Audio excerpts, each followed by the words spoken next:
Hello. If you see a fisherman with a row of flies in his hat, then you know that he is fishing not for his own pleasure, but for the astonishment of others. It is a very foolish thing to do. It ruins them. For instance, if I just put one fly in my hat like that, as I did because I wanted to change a fly in a hurry, then it's absolutely ruined in no time with wind and rain, and it won't be worth using again. The Romans, centuries ago, knew about fly fishing. Herodotus, and I don't know what his date was, said that if you tied a few pieces of feather to a fish hook and cast it upon the water, the fish would seize it, believing it to be a fly. The trouble, of course, is the casting upon the water, because the flies are infinitely small. Let me show you. Put that on for size. There we are. Look. Now those are quite large fishing flies actually compared to some of the ones we use, and the trouble is that you can't cast them, they're too light. I mean, what's the chance of casting that any distance? You want to try and cast it probably anything from 15 to 25 yards, and the wind would take it anywhere it wanted. So it was a very difficult process, and it didn't develop to perfection for a long time. For instance, 150 years ago, the best way still they had of casting a fly was with this. This is a floss silk line. It was made by the Flemish silk spinners for the fishermen, and it's just light, very light, soft floss silk, but it's very strong, and it will blow in the wind. So what you did with that was you had a very, very long rod, about 16 feet long, and a length of floss silk line, and then at the end they had a piece of white horsehair to hold the fly. It had to be a stallion or a gelding's hair, because a mare wets her tail and makes the hair brittle, so it had to be a fella, and you tied that on the end like that, and then you held, when you saw a fish rising, you got upwind of him like this, you held the rod up to full height, and the floss line would flow out like that in the wind, and you could just keep it floating about a foot above the water until it was in the right place over the fish, and you just dropped it. That's called blowline fishing. They still do it in Ireland. But later in that century, somebody had the right idea. He said, we can't cast the fly, so we'd better cast the line. He'd probably noticed the coachmen using their long coach whips very skillfully, so they could just touch a horse's neck at a distance. And therefore what they needed was a heavy line, and they developed these heavy tapered lines. Instead of a line as light as possible, a line as heavy as possible. And if you use that line with a flexible rod, with the flexibility balanced to the weight of the line, you can work up a rhythm which will cast the rod and with it take the fly. So if anybody says he's casting a fly, you won't be pedantic, you can tell him he's not, he's casting a line. Right. I can't do this with a full rod in the house, but I once saw the French champion cast a whole line with half a rod, so I'll see if I can just work this into action enough for you to see what the principle is, you see. Well, that's it. Now, these flies, most of the ones that we fish for in the river, belong to a family called the ephemeral family of flies, that's to say the short-lived flies, and in fact they only live for a day. They live for a day in our world. They live all through the year as grubs at the bottom of the water, crawling about, and then in certain circumstances, different with each species of the fly, the time comes to hatch, and what they do is they rise up to the surface like this. The grub swims up to the surface, and as soon as he gets into the surface film of the water, then it cracks open his body, and the fly flies out, crawls out, and he rushes down, floats downstream, floating on the corpse of his previous self while his wings dry, and he takes off. And it's in that interval, when he's floating on the surface of the water, that the trout takes him when we're dry fly fishing.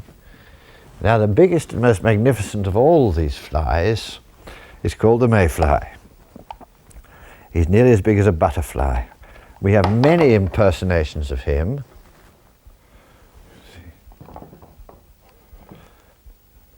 All different, but all representing the same great fly, the mayfly. Different fishermen like to produce different ones, But the best one of all for me is this one, produced by a friend of mine called Peter May, which is called the Shadow May. And that is the one that we'll take down to the river with us.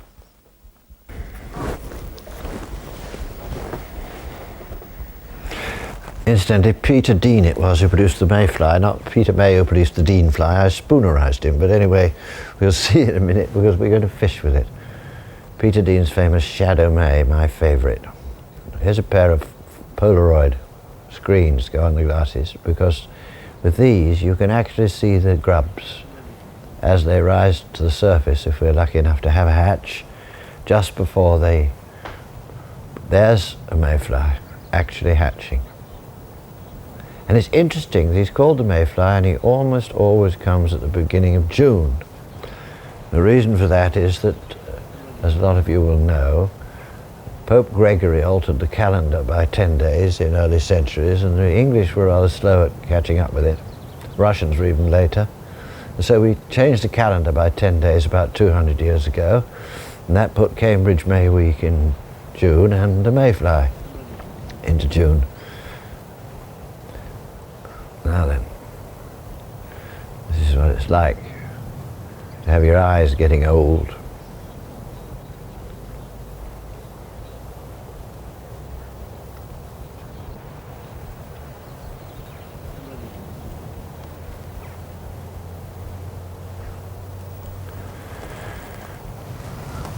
Good. Now, that's to make it float. It's silicone in these days. When I started fishing, it was medicinal paraffin, but it just keeps the fish floating a bit better. And we will walk upstream. The reason why we'll walk upstream is that trout face upstream because their current brings their food downstream, and therefore if we walk upstream we're walking behind them and we have a much better chance of approaching them. And then there we are. That one actually popped out as we watched. Now, the mayfly now has not a one-day life, but a two-day life. It has a double limit. These first-day flies that we're watching hatch now, the fisherman calls them a green drake. And if they get safely ashore and escape the trout and the swallows, and perhaps me, they will settle in the greenery on the bank for the night, and then in the morning, the astounding thing is that they'll do exactly the same thing as they did now. They'll crack open again, and out of one fly will come another fly.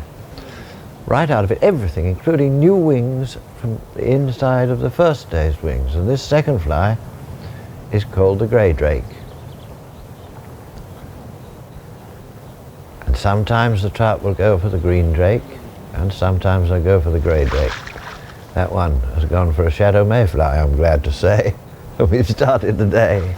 Lovely, fit, wild brown trout. Nowadays a lot of these rivers are mown almost like gardens, and they're stocked with rainbow trout imported from abroad and bred in England.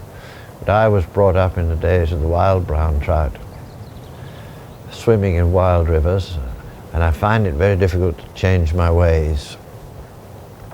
That's a fine old fishing expression. That thing's called the priest. A really medieval joke, probably invented by the monks, I think. Of course, he's visited by the priest. You see, now there's a green drake. Rather a clumsy fly, admittedly. Now this one is floating downstream, actually drying his wings. And of course, on a moist day, they'll stay on the water much longer than they do on a dry day, where their wings will stretch and dry quickly. I wondered if he was going to get downstream without being caught. Now then, just keep watching the river. There we are, we have a trout rising there. He's setting it. And I think he's a reasonable one. You get very used in the end, if you've been at this game a long time, to be able to tell from the rise what sort of fish you're encountering, because a 2 or 3 year old experienced trout who's had a couple of seasons of this will rise quite gently, and he make very little fuss on the surface, like that one. But your little fly, your little fish, having a first go at it, makes tremendous effort to catch up with him, hurls himself at the surface of the water and the fish, and he makes a tremendous splash. And generally speaking, we stay away from splashy rises. Each one of these trout has got his own fishing station, a chosen spot where a channel of water coming down between two weed beds will concentrate the feed and steer the flies. And the better the feeding station, the bigger the fish. And if you catch that big one, you can bet your life that the next time you go out, the next size fish has moved up in status and taken over that particular fishing station. That's two fish. This is my little piece of river, and we fish for the wild trout very sparingly. I allow my guests 2 fish a day, but since it's my water, I allow myself 3 fish a day. So I'm entitled by my own rules to 1 more. Constantly, gently upstream. There, now that is close to the bank in a good station, and it was a very gentle rise indeed. So by the rules of the game, that ought to be a good one. It's also a hard one to catch because it's very easy to get caught in the bank, but we managed it, I think. Yeah, he's on.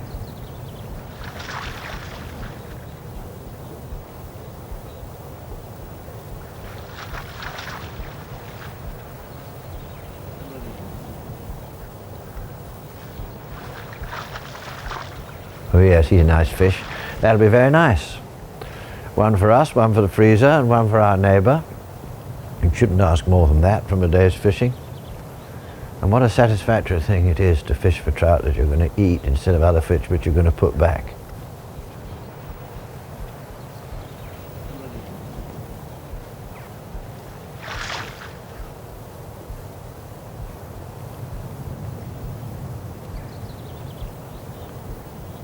And so through the day. Usually on my river the trout start to rise to the mayfly at about 1 o'clock midday, and they'll rise through for a couple of hours, and then they go a bit sulky in the afternoon, and then they'll tend to rise again in the evening.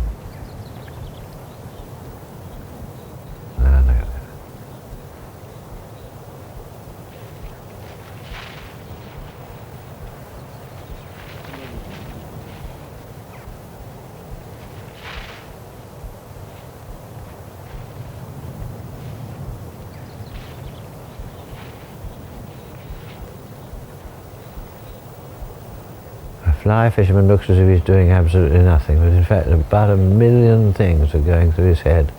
And there's a spider there, caught himself some mayfly.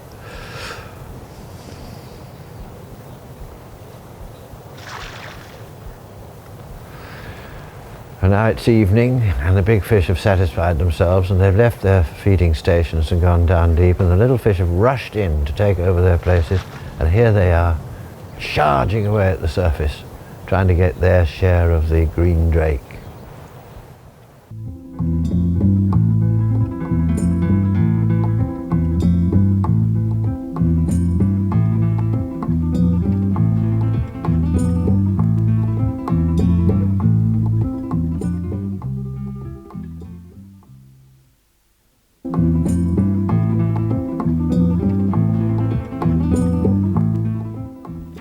I live just where the high chalk hills drop down with a bump into the clay vale below. It's one of those dramatic places where the nature of the countryside changes in a moment. This is the edge of the Dorset Downs, which have run down from Salisbury Plain, and if you look over the edge you'll see down below the Blackmore Vale, the famous Vale of Little Dairies that Thomas Hardy spoke about. Off the tops, where the sheep have walked for centuries, down into the vale where the cows were milked. Hundreds and hundreds and hundreds of dairy farms. I always think if you're going to be knocked down in our vale, it's going to be by a milk truck. And once you get down with the hills behind you, you're driving over clay land instead of the thin soil on top of the chalk. You've left the flint houses behind that they build on the chalk tops, and you're among brick and tile, and you expect if you've got a feeling for the countryside, that as long as you drive over this plain, that's what you're going to see. Except for one thing, that down the middle of the Blackmore Vale, the clay plain, like a snake, often not more than a mile wide, runs a strip of Corallian limestone. An interruption altogether of the geology. And so when you get within about 15 miles of it, you suddenly begin to see this. The most beautiful old limestone houses. Built here from centuries ago until at least the time of our fathers. Everything was built of it. You can pick up the stone everywhere where it used to lie on stone walls. And here's the church of one of the villages on the limestone streak.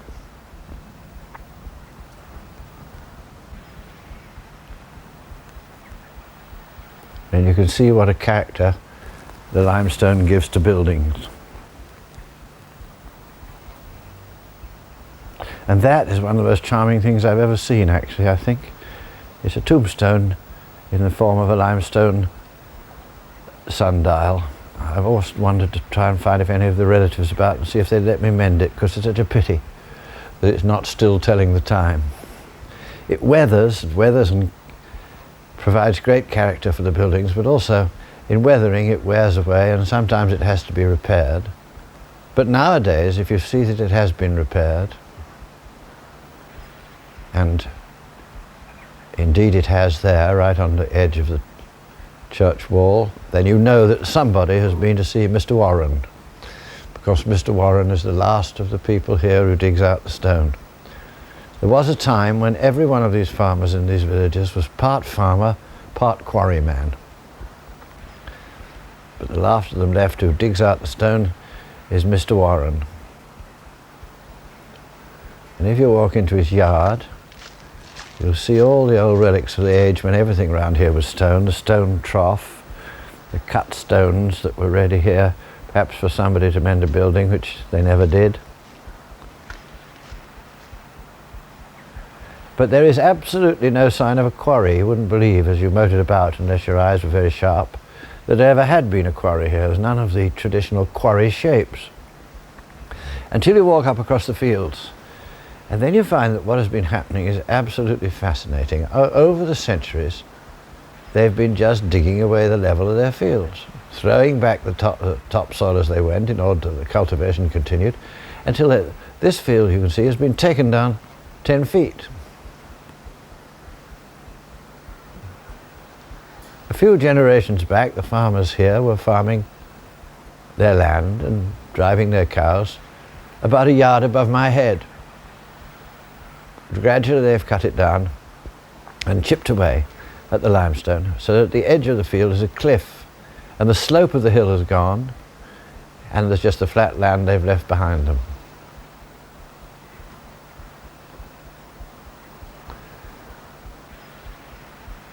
And they took this stone out in the farm carts, because, as I say, they were part farmers, part quarrymen, as far as carts could comfortably take it. And within 15 miles, they delivered it for the people for the local building. There's one of the quarries while it was still at work. Here's one of the farm carts loading up to take a load out. And they're all in the family photograph book of Mr. Warren. And his garden's all full of the things that they've dug out over the generations here. Tremendous number of fossils. The great big ammonite shellfish that were left behind when this sandstone was being formed at the bottom of the sea. Some of them are miles even bigger than this. There are limestone houses nearby here with great big shellfish shells like this, fossilized ones, over 2 foot across, set in the side of the wall for decoration. And this is a Jurassic age fish. A piece of his tail, I should think, or perhaps his wing, because there was a skate-like fish, one of the early fish in the Jurassic age, and that may be the fossilization of his scales. And of course, everywhere human remains, nobody knows which age which particular thing is. Sometimes they crop up in numbers because the battles that have been fought over this since the limestone was formed are enormous. And this is very interesting, horses' teeth, because at one point they dug up a whole lot of horses' heads. A whole group of horses' heads, but none of the rest of the horses. And we decided there'd been a battle fought there, and after they'd gone away, the peasants had come out and they'd chopped off the horses' heads and dragged the horses' bodies home to hang them up to butcher them for meat.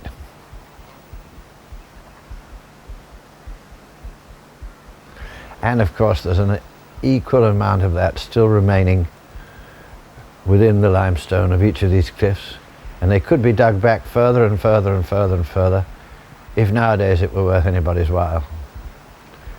But for some contradictory reason in the modern economy, it is not, despite the fact that it produced the most beautiful little limestone farmhouses you've ever seen. Some of them are some of the most beautiful small stone farmhouses I've ever seen. Look at that one. And the farm buildings. But then it began to change. At first there were houses like this everywhere with the thing. And even a little chapel built, I should think, soon after Wesley's time. A beautiful little Wesleyan chapel in the same stone is now lived in by a lady who breeds donkeys. But this is why it all began to change. The railways were built first, and they brought in the Welsh slate from a distance, and they bought that because it was cheap and because it was easy to handle and because it needed much lighter roof timbers. And then as the roads were built, everything happened. Those are actually Norwegian timber houses, I think, that were brought in after the war. And here, in the very village which is the home of this stone, council houses made of concrete blocks. And up by the church itself, take a look at those bungalows that have been built to suit the landscape. They're actually made of reconstituted Cotswold stone. Well, there is the streak of limestone that runs through the valley, and those are the houses that came from it. It wasn't a stone good enough to be exported like Purbeck of Portland up to the cities to build St. Paul's or anything like that, but it provided the character of all these villages with those lovely houses. Perhaps it never will be a house built of it again, but enough people are buying these houses here and there and doing them up for us to hope that Mr. Warren at least will go on digging some of it from the cliffs at the edge of his fields, and now and again, apart from the noises of farming, we'll hear a boom of gunpowder from down the bottom of the village. Cheerio.